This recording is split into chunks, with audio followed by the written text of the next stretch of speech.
জান্নাতে যাওয়ার জন্য একটা নেকির দরকার, একটা নেকি। আর একটা নেকির জন্য কিয়ামতের মাঠে লোক পাগল হবে। আল্লাহ বলবে যা একটা নেকি নিয়ে আয়, তোকে জান্নাত দেবো। আল্লাহ তুমি এত দয়ালু, একটা নেকি নিয়ে এলে জান্নাত। এর ওর কাছে আত্মীয় স্বজনদের দেখা হয়, যাকে যায় ফিরিয়ে দেয়। এখন আমাদের বলছে যে ভাবছে যে না আর এদিক ওদিক মায়ের কাছে হাঁটা দেবে, মা উল্টো দিক থেকে চিনি দেখলে চিনবে। মা আমি তোমার ওই বাচ্চা যাকে 10 মাস পেটে ধরেছিলে, প্রসবের যন্ত্রণা সইয়েছিলে, শীতের দিনে আমার পেশাব পায়খানা নিজের কোলে রেখে আমাকে শুকনোতে রেখেছিলে, আমার কিছু হলে তোমার হারাম করে দিতে। হ্যাঁ বলো বলো বলো, কি বলতে চাও বলো। মা আমার আল্লাহ বলেছে একটা যদি নেকি দাও, একটা নেকি যদি নিয়ে আসতে পারি, আমার আল্লাহ আমাকে জান্নাত দেবে। মা বুঝতে পারছে বেটি তো আমারই, ছেলেটা তো আমারই, ছেলেটা তো আমারই, প্রথম দেখাতে। কিন্তু এই একটা নেকি চাইছে, একটা নেকি, একটা নেকি মা তুমি যদি দাও, আল্লাহ আমাকে বলেছে জান্নাত দেবে। তো মা উত্তর দেবে, মা এবারে ভাববে একটু পরে আমার হিসাব হবে, হিসাবের টাইমে আমার যদি একটা নেকি কম হয়, আমি কার কাছে যাব? আমি কার কাছে যাব? আমার অবস্থা কি হবে?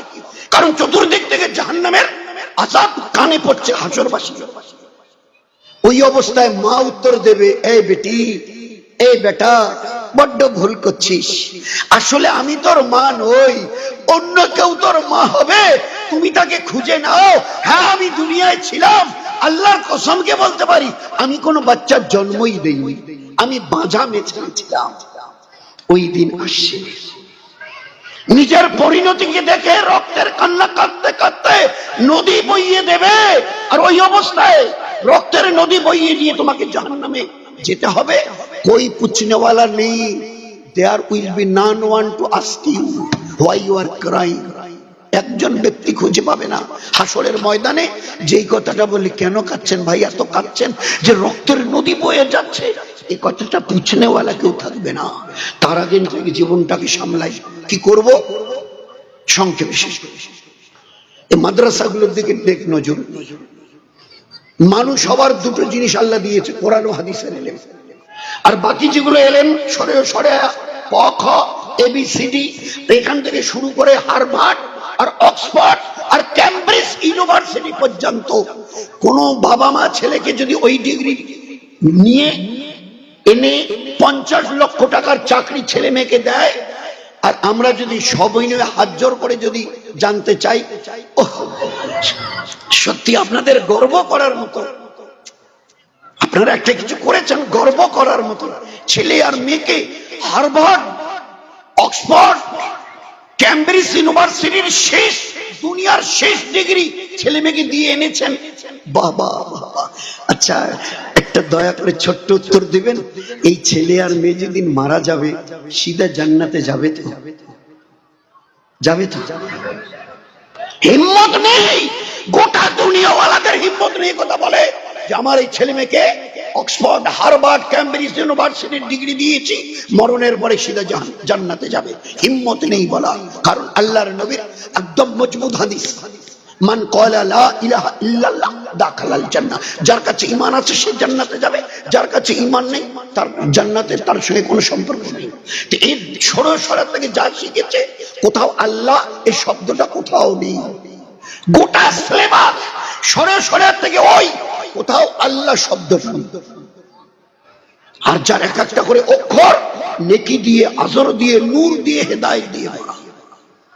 এই জন্য এর দিকে ধ্যান দিই। মা বোনদের কাছে আমার শেষ অনুরোধ, আল্লাহকে চিনি, চেনার মতো, তার সঙ্গে আমরা এবং মায়েরা 5 ওয়াক্তের নামাজ আমাদের বাড়ির 10 বছর থেকে উপরে ছেলে আর মেয়ে যা আছে সবাই নিয়ত করে নেই আমাদের বাড়ির এরপরে আর কেউ বেনামাজি থাকবে না ইনশাআল্লাহ। ভাই নিয়ত করতে পারবো ইনশাআল্লাহ? আমরাও নিয়ত করি, মা বোনেরাও নিয়ত করুন। এই ছিল সাহাবাদের জীবন। একটা 10-11 বছরের মেয়ে বাচ্চা খুঁজে পাওয়া যায়নি যে 1 ওয়াক্তের নামাজ কাজা করেছে। একটা মেয়ে খুঁজে, একটা ছেলে 10-12-15 বছরের খুঁজে পাওয়া যায়নি সাহাবা। তো 5 ওয়াক্তের নামাজ রোজ আমাদের বাড়িতে আমরা এবং মা বোনেরা কোরআনে পাকের তেলাওয়াত প্রতিদিন, কোনোদিন যেন বাদ না যায়। দয়ার নবী বলতেন যে বাড়িতে রোজ কোরআন তেলাওয়াত হয় ওই বাড়িতে রহমত আর বরকত আল্লাহ দান করে। ফজর আর আসরের পরে 3 তাসবিহাতের পাবন্দি করি। 4 নিজের জবানের হেফাজত করি।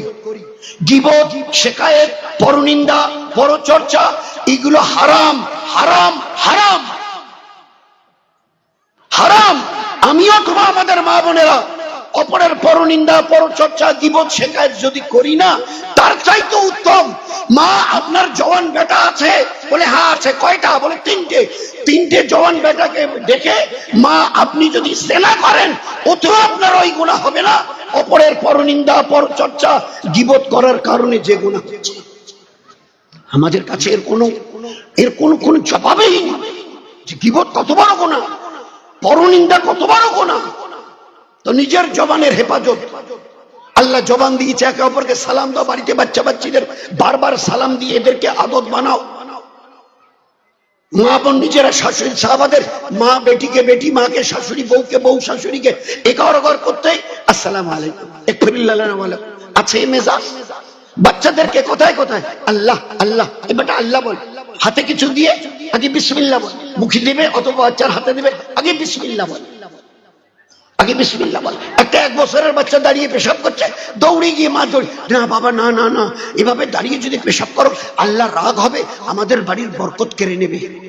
একটা মেয়ে 1 বছরের পূব পশ্চিম দিকে মুখ অথবা পিছন করে পেশাব পায়খানা করছে, মা দৌড়ে গিয়ে জড়িয়ে ধরে বলছে না মা না না, পূব পশ্চিম দিকে মুখ করে পেশাব পায়খানা করলে না আল্লাহ রাগ হয়, আমাদের বাড়ির বরকত কেড়ে নেয়। 2 দিক বাদ দিয়ে অন্যদিকে মুখ করে পেশাব পায়খানা করতে হয়, শিখিয়েছি।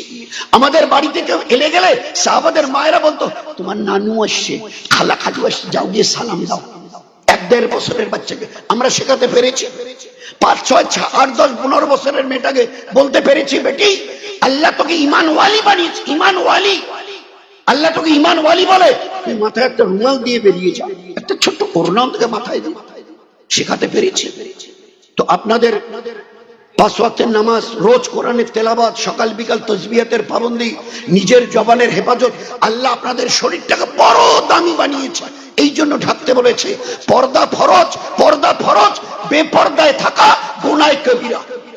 আপনাদের মাথার চুল যদি অন্য পুরুষে থাকে বেগানা, মাথায় যতগুলো চুল আছে অতগুলো সাপ জাহান্নামে তৈরি করবে আল্লাহ ঠকাবার জন্য। বাচ্চাদের সুন্নত তরিকায় তালিম তরবিয়াত, বাড়ির এবং টাড়ির লোকের সঙ্গে মিষ্টি মধুর ব্যবহার, মিষ্টি মধুর ব্যবহার।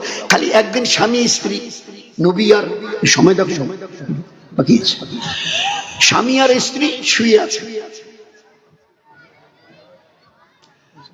আল্লাহ রাসূল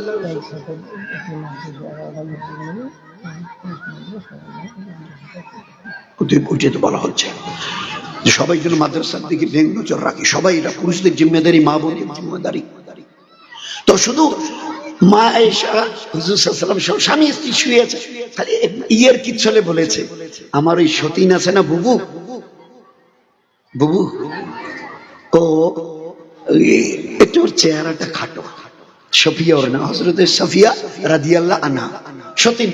তো বলছে আল্লাহ রাসূল সফিয়ার নামাজ না আমাদের চাইতে ভালো, ওর রোজা আমাদের চাইতে ভালো, এত তেলাওয়াত ও করে আমরা করতে পারি না, ওর তেলাওয়াত ভালো, শুধু ওর কমির মধ্যে চেহারাটা একটু খাটো। আমাদের বোন সফিয়া সতীন চেহারা। আয়েশা তুমি এটা কি বললে? এই তোমার কথাটাকে আমি যদি দরিয়ার পানিতে ফেলে দিই না, গোটা দরিয়ার পানি বিষাক্ত হয়ে যাবে। কি এমন কথাটা? এই জন্য জবানের হেফাজত, শরীরের পর্দা, বাড়ির টাড়ির লোকের সঙ্গে মিষ্টি মধুর ব্যবহার, আর যে কাজটাই করি সংসারে, রান্না করবো তো সুন্নত তরিকা কি, বাড়িতে ঝাড়ু দিব তো নবীর সুন্নত তরিকা কি, হাত পায়ের নখ কাটবো তো নবীর সুন্নত তরিকা কি, জুতা পায়ে দিয়ে খুলবো তো নবীর সুন্নত তরিকা কি। এমন কোন জীবনের কাজ নেই আমাদের, 24 ঘন্টার সংসার জীবনের এমন কোন কাজ নেই যে কাজটাকে আল্লাহ ইবাদত বানায়নি, এমন কোন কাজ নেই যে কাজটাকে আল্লাহ ইবাদত বানায়নি। শুধু একটু জানতে হবে আর জেনে করতে হবে। এই জন্য এই মাদ্রাসা, এই জন্য এর জন্য 3টে কাজ, খুব দিল থেকে দোয়া, আল্লাহ এই মাদ্রাসাগুলো যাতে সেইভাবে চলে, তোমার দিনকে দুনিয়াতে প্রত্যেকের মধ্যে বাকি রাখবার জন্য আল্লাহ সর্বদিক থেকে এর মদত করো।